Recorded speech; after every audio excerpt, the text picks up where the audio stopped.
So welcome to the Know What is Owed session. This presentation is presented by the Office of the Bursar as well as the Office of Student Financial Aid and Scholarships.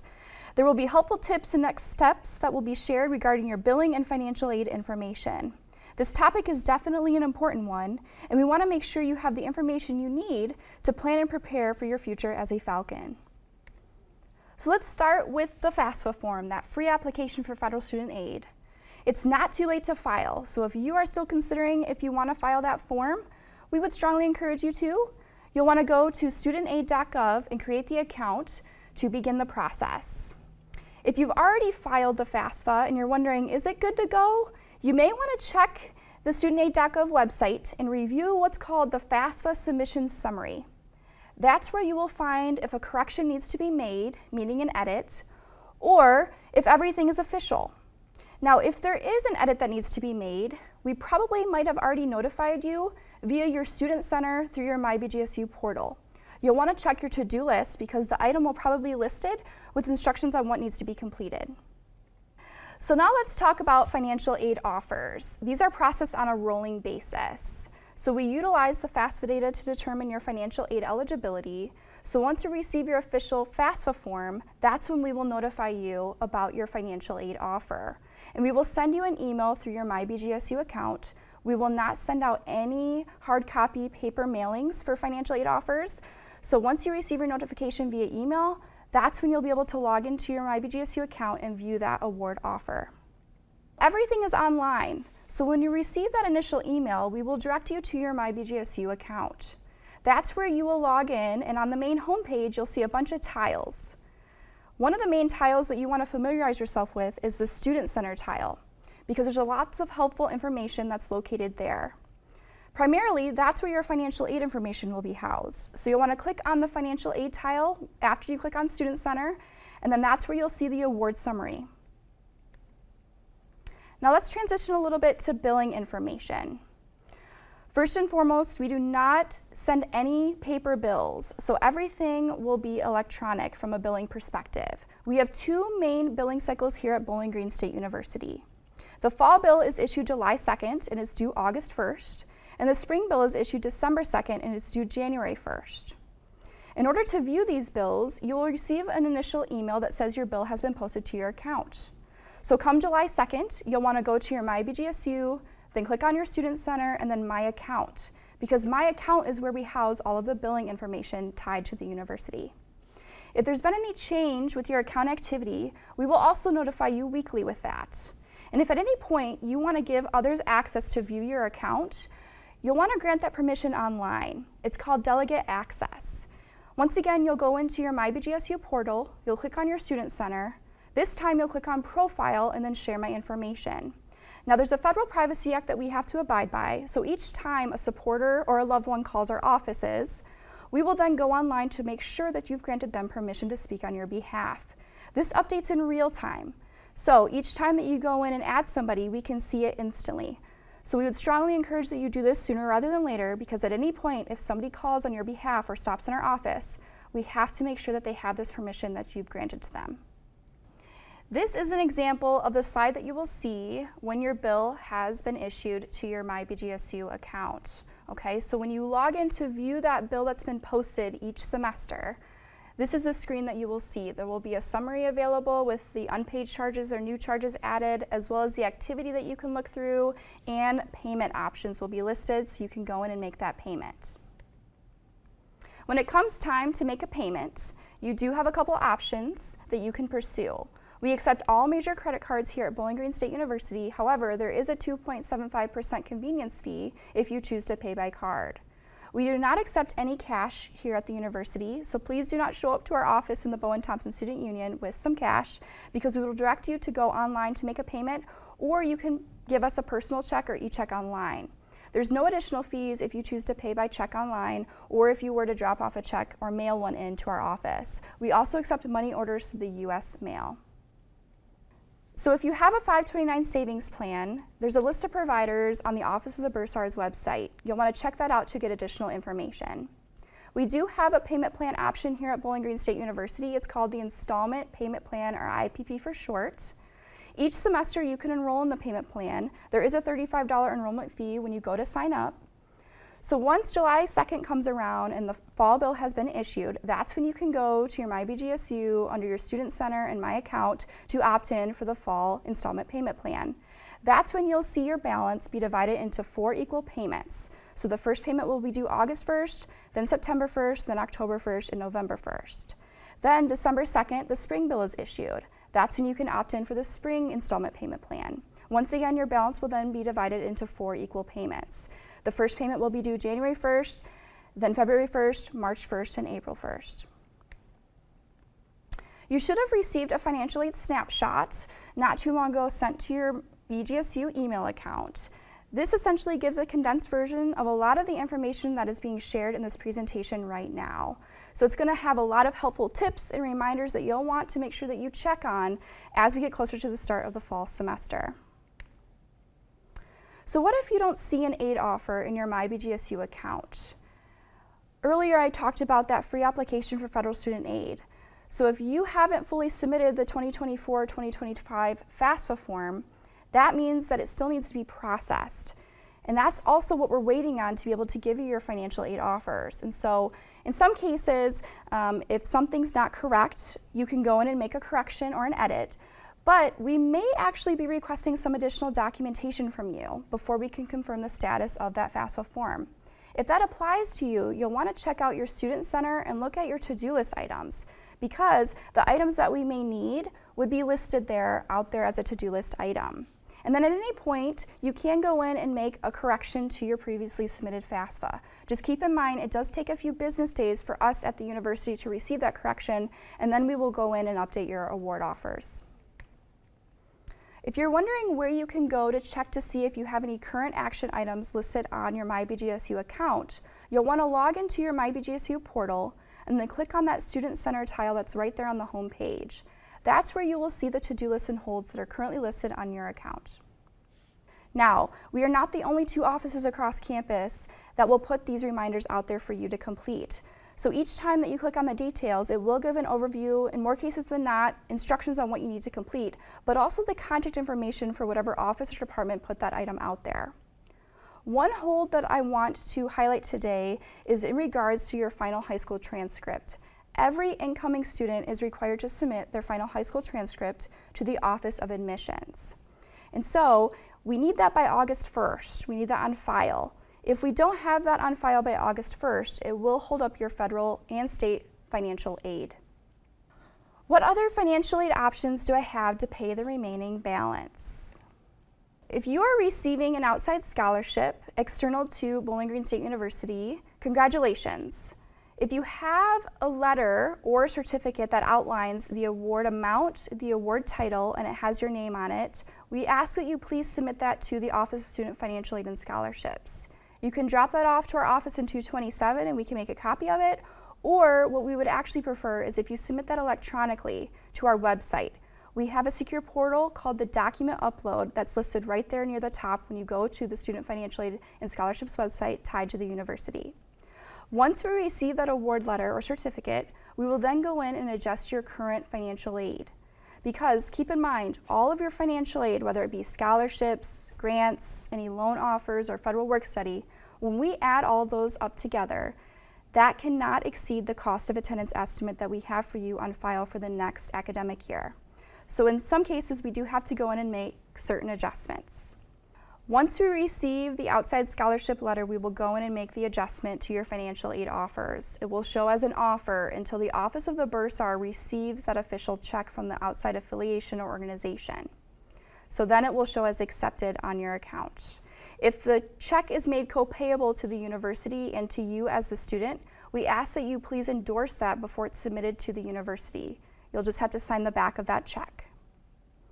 This is the mailing address that you can utilize if you want to send any of those checks in directly to the university. But once again, we do have a drop box right outside our office in the Bowen Thompson Student Union in 227. Now we're going to highlight a couple other funding options that you have, and we're primarily going to talk about loans. So the first loan that I want to highlight is called the Parent Plus loan. This is a loan through the federal government. Your parent would be the one to apply at studentaid.gov. as they would be the parent borrower for the Parent Plus. You as a student are not eligible to apply for the Parent Plus loan. When it comes time for your parent to go and do the Parent Plus loan application, just know when it's completed, their credit will be run to gain approval. If approved, they can get up to the cost of attendance that is still left in their budget for the year. If denied, then you as a student will receive an unsubsidized loan offer for $4,000 for next year. Now notice that the interest rate is fixed. It is 9.08% for next year. On the application, your parent will be asked when they want to go into repayment for this loan. They can opt in to defer the payments until you graduate, or they can start making payments 60 days after the loan has fully dispersed. Now let's talk about private loan options. This is a loan that you can apply for as a student borrower, or a parent can apply for as a parent borrower. For the sake of our conversation today, I'm going to highlight it in the terms of you applying as a student borrower. So an application is still required for a private loan. This would be like applying for a loan through a bank. Okay, so you would go and complete the application, your credit will be run to gain approval. If you don't have enough credit built, then you will be told by the lender that you need to find somebody else to co-sign the loan with you. The co-signer can be anybody that's willing to co-sign the loan with you. Now, private loans vary from an interest rate perspective. They could be fixed, meaning they won't change, or they could be variable, meaning they go up and down. You'll just want to make sure that you pay attention to the terms and conditions of the loan before you apply. Same with repayment. Most will allow you to defer until you graduate as a student borrower, but some do not, so you want to make sure you look at the conditions of the loan. If this is your first time applying for a private loan, we do have a great resource on our website through Elm Select. It's a lender comparison tool.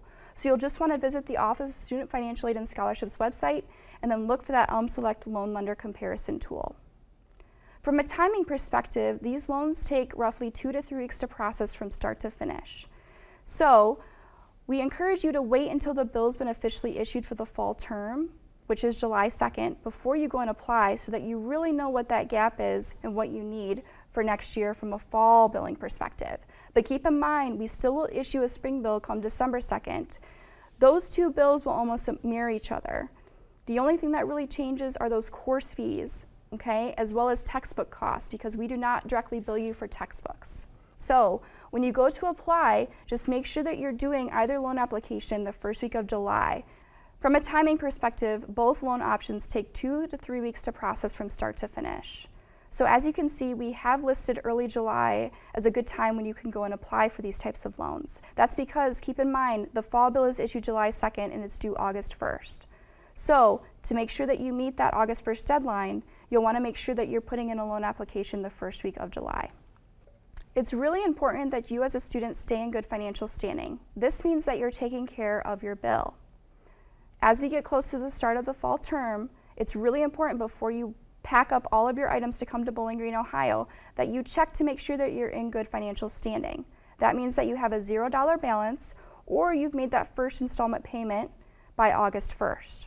If not, you will risk losing your classes and you will not be able to move into your residence hall room. Now we're going to talk about refunds. So how do you know if you're getting a refund? This would look like a negative amount on your account balance. That means that you have more financial aid than what you're being directly billed for by the university. We here at Bowling Green State University will not keep that overage, so we issue it back to you the first week of classes each semester. We process paper checks once a week and we mail those to your home address. However, if you opt in to receive direct deposit, those are actually processed 3 times a week, and those will be put right into your bank account. If you're looking to receive a refund very quickly, we would suggest that you go to your My BGSU portal and you sign up to receive that via direct deposit or an e-refund. Keep in mind that refunds are not issued until the first week of classes. That means your bill is due for the fall August 1st, but there's going to be a few weeks in there before you're actually issued this refund, so make sure that you're planning accordingly. If your parent is expecting a Parent Plus refund and they have not authorized the refunds to be released to you as a student, then they're going to receive a paper check come the first week of classes as well, and we will utilize the address that they had on the Parent Plus loan to send the money to. So now you're wondering, what are my next steps? What do I need to do next? We're going to cover those right now. All students are required to have health insurance. So if you are currently on your parents' health insurance, you have the option to waive out of the Bowling Green State University student health insurance. Just know that you'll want to fill out a form online, and you'll see that listed as a to-do list reminder titled Insurance Requirement. That's where you will get the instructions on how to waive out of Bowling Green State University's health insurance. If you are under the age of 18, there is a separate form that you need to fill out. You'll want to visit the BGSU student insurance website to find that form. The Office of the Bursar is hosting a raffle this fall. If you think you will have a refund this coming fall, and you enroll to receive it electronically through an e-refund, then you could win a $100 gift card to Falcon Outfitters. Falcon Outfitters is our version of a school store that has all things BGSU. It's the place to go and get some new BGSU apparel. You will want to enroll by August 25th to be considered, because 5 winners will be selected the first week of classes. And the winners will be notified via email to come up and pick their gift card if they won. If you're looking to get a job on campus next fall, or really next year, you can apply for jobs through your MyBGSU portal. When you log into your MyBGSU, there's going to be a bunch of tiles on that main home screen again. You'll want to click on the Handshake application. That's our job database. That's where all of the on-campus opportunities can be found to apply for a job. Keep in mind that you will need an approved resume before you can officially apply for any jobs. And there is additional resources listed on the Handshake application to support you with getting your resume uploaded and approved. Now let's talk about federal work study. If you were offered federal work study, let's say you were offered $2,000. Just know that that money does not go directly towards the balance due. You would have to apply for a job, get the job, and then earn that money through a paycheck every 2 weeks. When you get paid, you can spend the money on whatever you need at the time.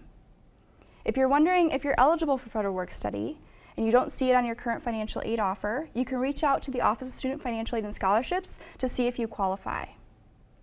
Now, one of the things I also want to mention about federal work study is that the immediate benefit of it isn't actually right now, because federal work study money doesn't have to be counted as income 2 years from now when you go to file your FAFSA form.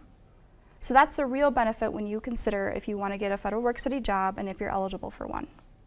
Now we're going to talk about a couple items that you'll need to complete if you want to officially accept your federal direct student loans. So if you were offered any federal subsidized or unsubsidized loans, you'll need to visit studentaid.gov and complete 2 items. The first is the master promissory note, and the second is entrance loan counseling. Both of these items require you to log in to your studentaid.gov account, because that's where you will go in and officially accept and go over the terms of these federal student loans. If you know that you do not want to accept these, then you do not need to go to studentaid.gov to complete them. You can also officially decline or reduce these loans by visiting your student center through your MyBGSU portal, then clicking on financial aid and accept or decline. Just want to emphasize who you should call and when. Just as a reminder, the Office of the Bursar is in charge of all things billing. So if you have questions regarding fees and charges, your 529 payment plan or savings plan, making a payment, any financial aid authorization or refunds, you'll want to contact the Office of the Bursar. If you have questions regarding your FAFSA, your financial aid offer, scholarships, verification, anything regarding your financial aid, you'll want to make sure that you contact the Office of Student Financial Aid and Scholarships. Here's our contact information. Please do not hesitate to reach out. Notice that the mailing address is also listed on this slide. We are open Monday through Friday, 8 a.m. to 5 p.m., and our office is located in the Bowen-Thompson Student Union in 227. We also have virtual appointments that are offered. If you go to our website, you can opt in and sign up. And please utilize our emails or the Ask SFA, where you can ask a question to Student Financial Aid and Scholarships. Thank you all so much for tuning in, and have a great rest of your day.